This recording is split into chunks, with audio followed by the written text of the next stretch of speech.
नमस्कार, सुबह के 10 बजने वाले हैं और बिहार के तमाम अपडेट खबरों के साथ मैं हूं आप सबके साथ अनूप। शुरुआत एक बड़ी खबर से करते हैं जो मानसून सत्र से जुड़ी हुई है। तो मानसून सत्र का आज तीसरा दिन है और आज भी सत्र के दौरान विपक्ष हंगामा कर सकता है। जी हां, आरजेडी ने सदन के बहिष्कार का ऐलान कर रखा है। अपनी दो मांगों को लेकर विपक्ष जो है जिद पर अड़ा हुआ है। 23 मार्च की कार्रवाई पर सदन में विपक्ष चर्चा चाहता है। दोषियों के खिलाफ कार्रवाई करने की मांग भी विपक्ष कर रहा है और मांगे पूरी होने तक विपक्ष का बहिष्कार जारी रहेगा। ऐलान कर दिया विपक्ष ने और विपक्ष आज जो जानकारी मिल रही है उसके मुताबिक विपक्ष जो है आज राजभवन मार्च भी कर सकता है। तो तीसरा दिन है मानसून सत्र का आज, लेकिन आज भी ऐसा लग रहा है कि विपक्ष हंगामा करेगा, विपक्ष सत्र चलने नहीं देगा, ऐसी जानकारी मिल रही है। और यह भी कहा जा रहा है कि अपनी मांगों को लेकर आज राजभवन मार्च भी कर सकता है विपक्ष।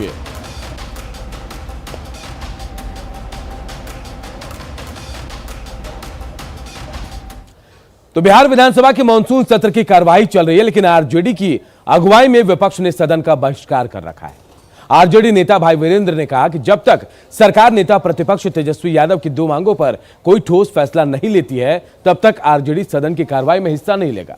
खबर है कि विपक्षी विधायक जो है सदन के बाहर बैठेंगे और सरकार का विरोध करेंगे। आज विपक्ष का राजभवन मार्च होने की भी संभावना है। भाई वीरेंद्र से बातचीत के हमारे सहयोगी आनंद अमृतराज ने। सत्र चल रहा है लेकिन राजद ने तय कर लिया है कि वो मानसून सत्र में सदन की कार्रवाई में भाग नहीं लेगा। आरजेडी के वरिष्ठ नेता भाई वीरेंद्र हमारे साथ मौजूद हैं। सर, ये फैसला करके क्या मिलेगा आरजेडी को? नहीं, सबसे बड़ी चीज ये आरजेडी का फैसला नहीं है, ये महागठबंधन के सभी नेताओं का फैसला है।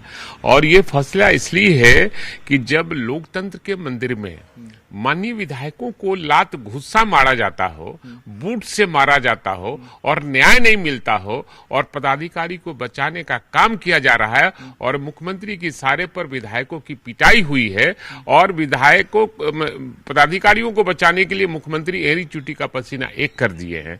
तो जब तक वैसे पदाधिकारियों पर कार्रवाई नहीं होती है और इसके लिए सरकार माफी नहीं मांगती है कि जो कुछ हुआ है उसके लिए हम माफी मांगते हैं, तब तक हम सदन में नहीं जाएंगे। तो आज विपक्ष की भूमिका क्या रहने वाली है? निश्चित रूप से अपनी बातों को तो निश्चित रूप से बाहर हम आपके माध्यम से पहुंचाने के लिए जनता में हम करेंगे, क्योंकि प्रतिनिधि जाता है अपनी बातों को रखने के लिए, जनता की बातों को रखने के लिए।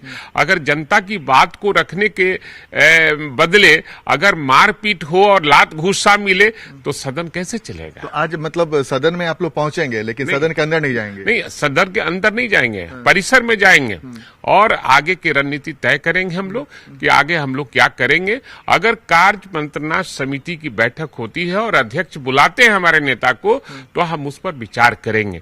हम गतिरोध दूर करना चाहते हैं, लेकिन सरकार चाहती है गतिरोध को पैदा करना और मनमानी तरीके से करना और तानाशाही रवैया अपनाई हुई है। तो यानी कि आज विधानसभा में आप लोग प्रवेश करेंगे लेकिन सदन के अंदर नहीं जाएंगे, बाहर से ही जो कुछ रणनीति होगी? निश्चित रूप से आगे हम लोग रणनीति हमारे नेता तय करेंगे, हमारे महागठबंधन के नेताओं के द्वारा तय हो चुका है। ठीक है, तो ये थे हमारे राजद के वरिष्ठ नेता भाई वीरेंद्र जिन्होंने साफ कर दिया है कि सदन के अंदर कार्रवाई में आज विपक्ष भाग नहीं लेगा, सदन के बाहर नई रणनीति बनाई जाएगी। और रणनीति में खबर ये भी मिल रही है कि आज विधानसभा का मार्च भी हो सकता है, राजभवन भी जा सकते हैं विपक्षी पार्टी के विधायक और विधानसभा के बाहर पैडलर सदन भी चल सकता है। कैमरामैन दीपक के साथ आनंद अमृतराज, न्यूज 18 नेटवर्क, पटना। बिहार विधानसभा के मानसून सत्र के कार्यवाही के बहिष्कार के विपक्ष के फैसले पर जेडीयू ने इधर पलटवार किया है। जेडीयू के एमएलसी संजय सिंह ने कहा कि सदन जनता की समस्याओं को उठाने का फोरम होता है, लेकिन विपक्ष को इससे कोई फर्क नहीं पड़ता। वो लोग नौटंकी कर रहे हैं जिसे जनता भी देख रही है। जनप्रतिनिधि को चुन के भेजता है लोकतंत्र के उस पवित्र मंदिर में कि जनता की समस्याओं को उस प्लेटफॉर्म पर रखें, लेकिन ये लोग नौटंकी कर रहे हैं। जातीय जनगणना तो हमारी मांग पहले से है। दूसरा, ये जो मांग कर रहे हैं कि सदन में जो विधायकों के साथ अव्यवहार हुआ, तो मैं आपको बताना चाहता हूँ सरकार का कोई मतलब नहीं। ये विधानमंडल, विधानसभा अध्यक्ष हो या विधान परिषद के सभापति महोदय हो, तो उनके जुडिक्शन में आता है।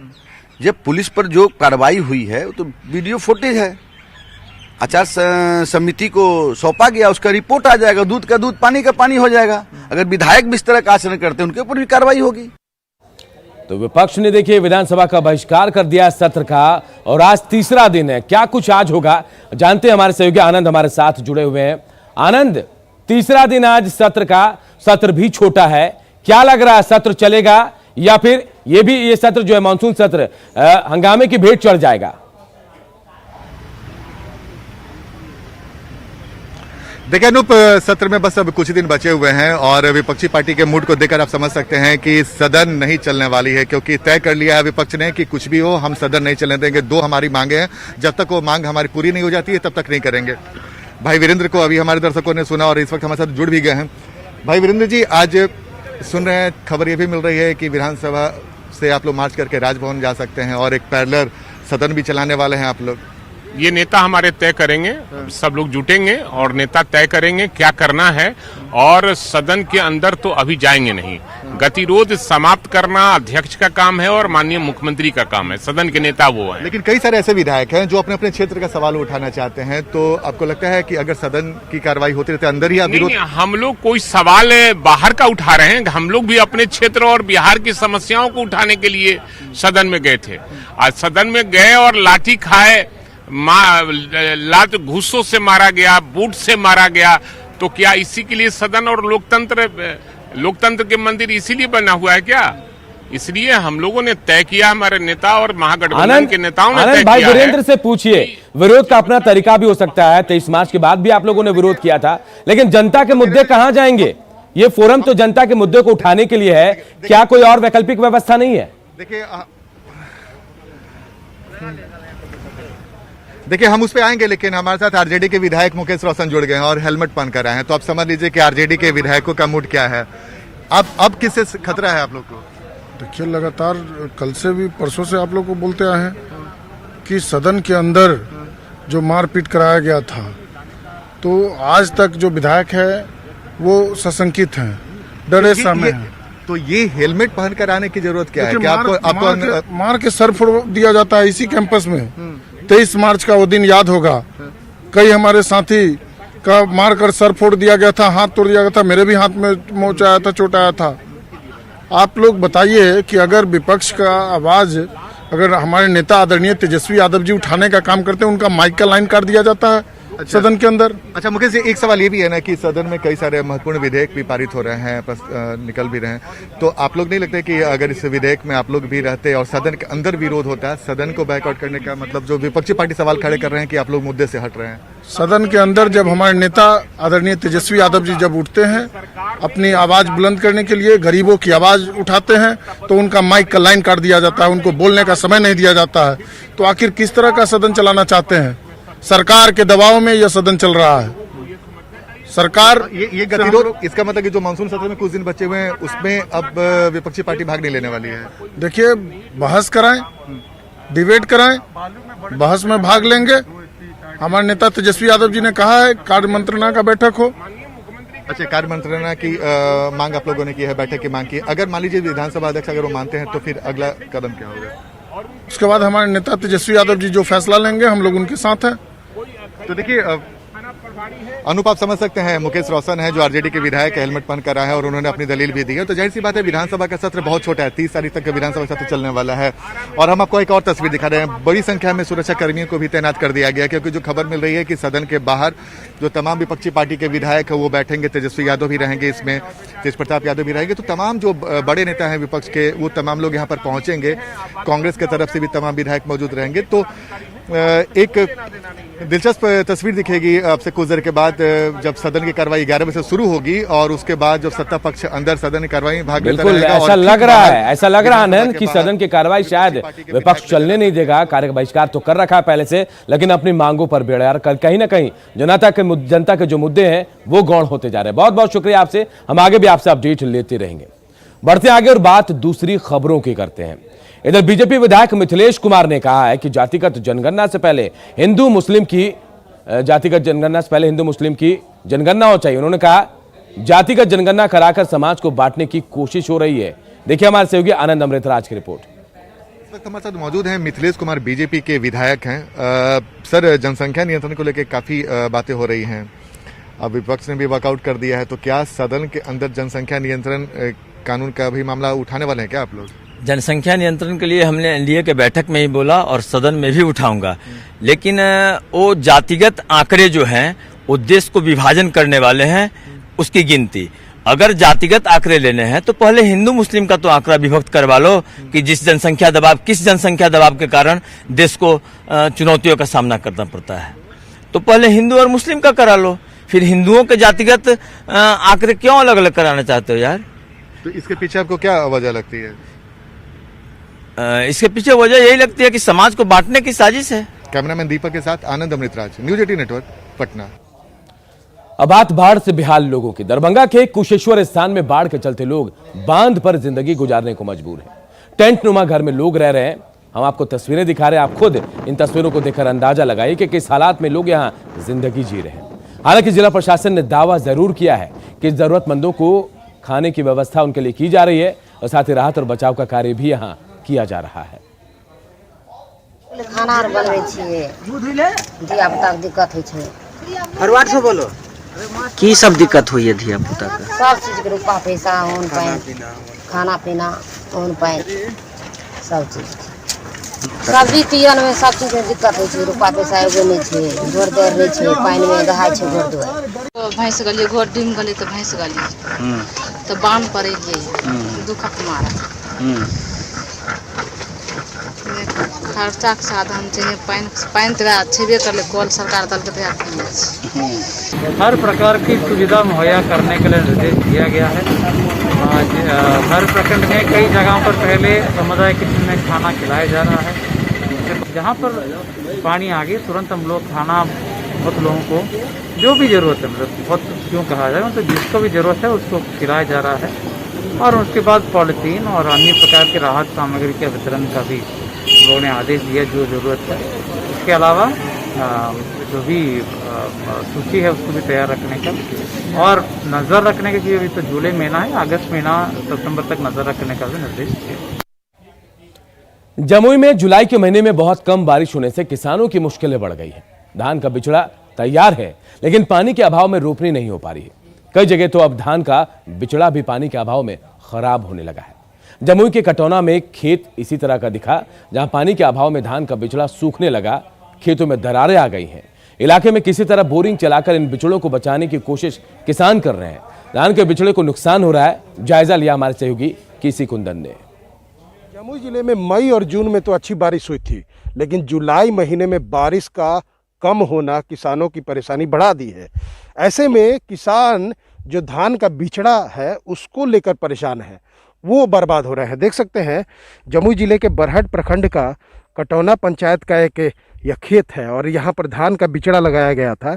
और अगर बिचड़े की स्थिति अगर देखा जाए तो धान का जो बिचड़ा यहाँ पर लगा था, अधिकांश धान का बिचड़ा खराब हो चुका है, सूख चुका है।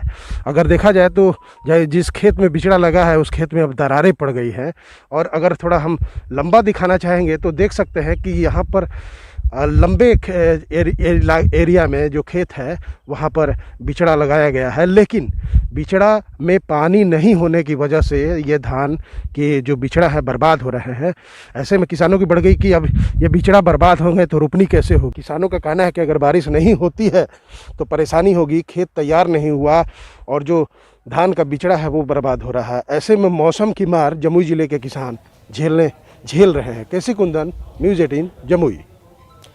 और बात एक बड़ी खबर की जो इस वक्त हाजीपुर से आ रही है। हाजीपुर में उत्पाद विभाग की टीम पर हमला किया गया है। शराब माफिया ने यह हमला किया है। उत्पाद निरीक्षक विकास कुमार इसमें घायल हो गए हैं। उत्पाद निरीक्षक संगम विद्यार्थी के साथ मारपीट की घटना हुई है। शराब माफिया ने मोबाइल फोन भी छीन लिया है। गंगा ब्रिज थाने के तिरसिया की यह घटना है। तो बड़ी खबर हाजीपुर से उत्पाद विभाग की टीम पर यहां शराब माफिया ने हमला बोल दिया है और कई लोग घायल हुए हैं। शराब माफिया की टीम ने उत्पाद विभाग की टीम पर हमला किया है, मोबाइल फोन छीने गए हैं। उत्पाद निरीक्षक विकास कुमार इस हमले में घायल हुए हैं। यही नहीं, बताया जा रहा है कि उत्पाद निरीक्षक संगम विद्यार्थी के साथ शराब माफियाओं ने मारपीट की है, उनका मोबाइल फोन छीन लिया है। तो बड़ी खबर इस वक्त हाजीपुर से आ रही है। शराब माफियाओं की करतूत यहां सामने आई है। गंगा ब्रिज थाना के तिरसिया के पास उत्पाद विभाग की टीम पर शराब माफिया ने हमला बोल दिया, उनके साथ मारपीट की है। दरभंगा पार्सल ब्लास्ट के बाद पटना जंक्शन पर खास चौकसी बरती जा रही है। रेलवे सुरक्षा बल ने अनहोनी को रोकने के लिए आरपीएफ मित्र का गठन किया है। जिसमें कूली, वेंडर, टैक्सी चालक और रेलवे स्टेशन पर संचालित दुकान के दुकानदारों को शामिल किया गया है। देखिए हमारे सहयोगी धर्मेंद्र कुमार की रिपोर्ट। दरभंगा पार्सल ब्लास्ट में होने के बाद पूरी तरह से आरपीएफ मुस्तैद है तमाम स्टेशनों सुरक्षा के लिए। पटना जंक्शन में भी आरपीएफ ने उन घटनाओं को फिर से नहीं हो इसके लिए आरपीएफ मित्र बनाया है। उस मित्र में पटना जंक्शन पे जो काम करेंगे वेंडर, जो कुली होंगे, जो दुकानदार होंगे, उनको शामिल किया गया है कि इस तरह की घटना की अगर कोई भी उनको सूचना मिले तो वो सूचना आरपीएफ से साझा करेंगे, जिससे कि घटना को हम रोक सकते हैं। हमारे साथ कुछ आरपीएफ मित्र कुली हैं जिनसे हम बात करेंगे कि क्या उनको जानकारी मिली थी। क्या जानकारी दिया गया था? जानकारी दिया गया जो भी कोई भी लवारिस बैग मिले, कोई भी बम हो, कोई भी ऑथराइज जो भी संदिग्ध सामान हो, उसके लिए सूचना दीजिए आरपीएफ को, जीआरपी को। कोई भी अंतराज हम लोग को नज़र पड़ता है तो हम लोग सीधे पहले आरपीएफ है तो जीआरपी के हवाले कर देते हैं कि भैया अपना देखिए, संभालिए कैसा चीज़ है। जो महत्वपूर्ण नंबर है जिस पर वो सूचना दे सकते हैं, उस सूचना के बारे में नंबर भी उन लोगों को शेयर किया गया है। उन लोगों के नंबर भी हम लोग ले रखे हैं ताकि उनकी भी कोई अगर लेजिटिमेट कोई अगर वैधानिक कोई आवश्यकता पड़े तो उसमें हम लोग भी उनकी मदद करेंगे। न्यूज़ 18 के लिए पटना से धर्मेंद्र कुमार। और बड़ी और अहम खबर यूपी के बाराबंकी से है, जहां देर रात एक दर्दनाक सड़क हादसे में 18 यात्रियों की मौत हो गई, जबकि कई लोग गंभीर रूप से घायल हुए हैं। घायलों को ट्रामा सेंटर लखनऊ रेफर किया गया है। दरअसल रोड किनारे खराब खड़ी डबल डेकर बस में लखनऊ की ओर से आ रहे एक ट्रेलर ने जोरदार टक्कर मारी। इसके बाद यह हादसा हुआ।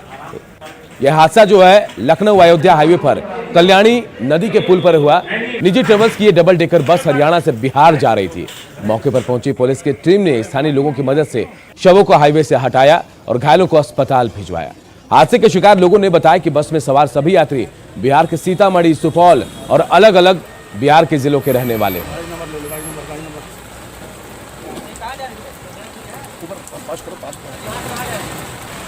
कोई कारण बस नीचे हम बैठे थे बस के आगे और पीछे से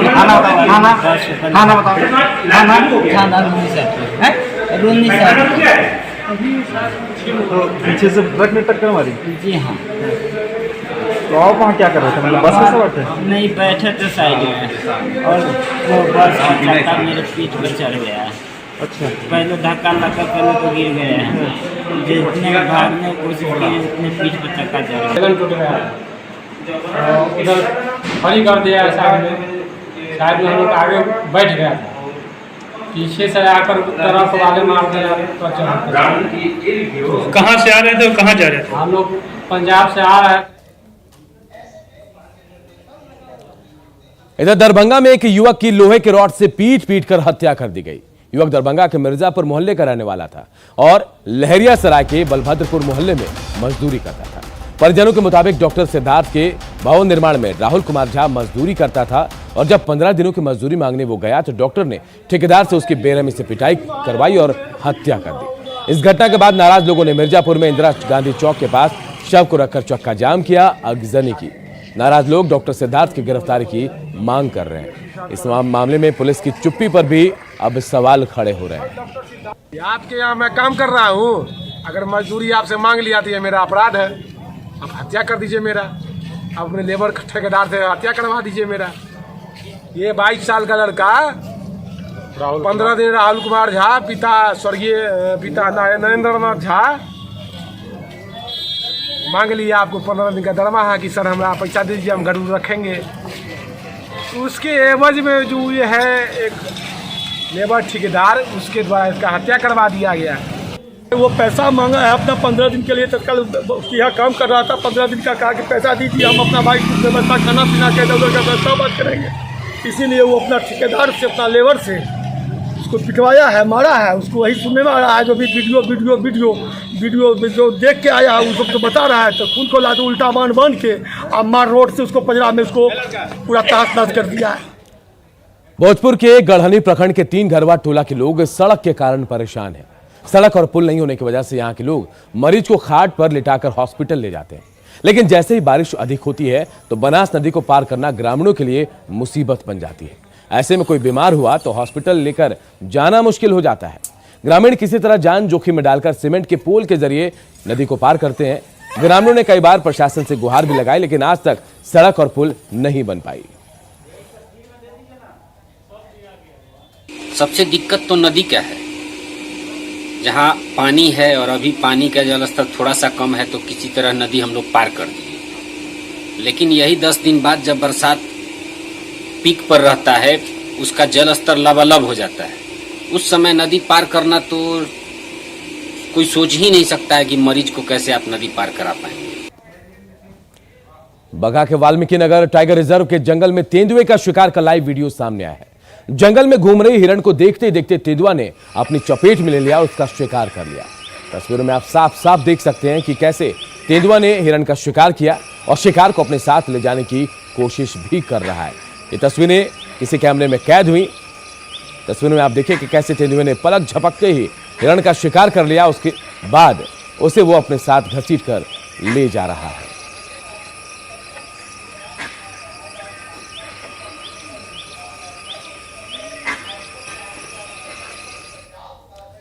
बक्सर सदर अस्पताल का बर्न यूनिट महज नाम का बर्न यूनिट बनकर रह गया है।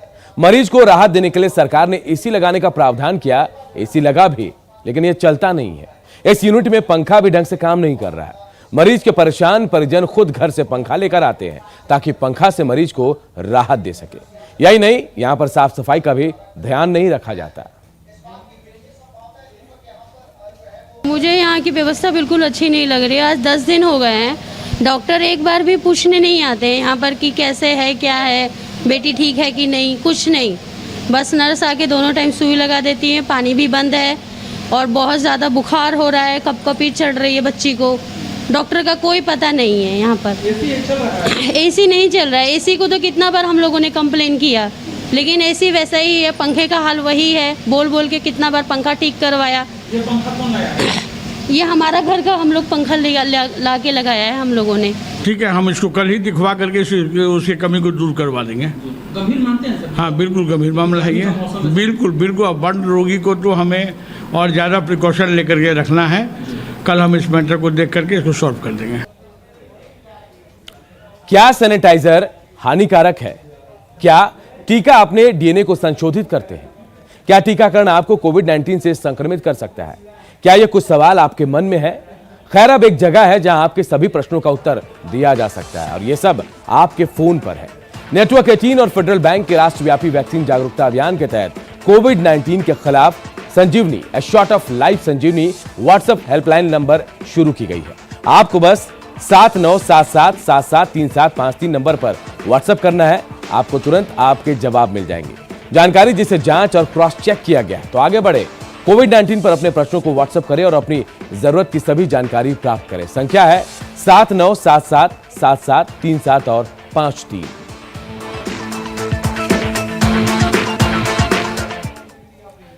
और अपना बिहार के इस बुलेटिन में इतना ही। आगे देखिए जोहार झारखंड।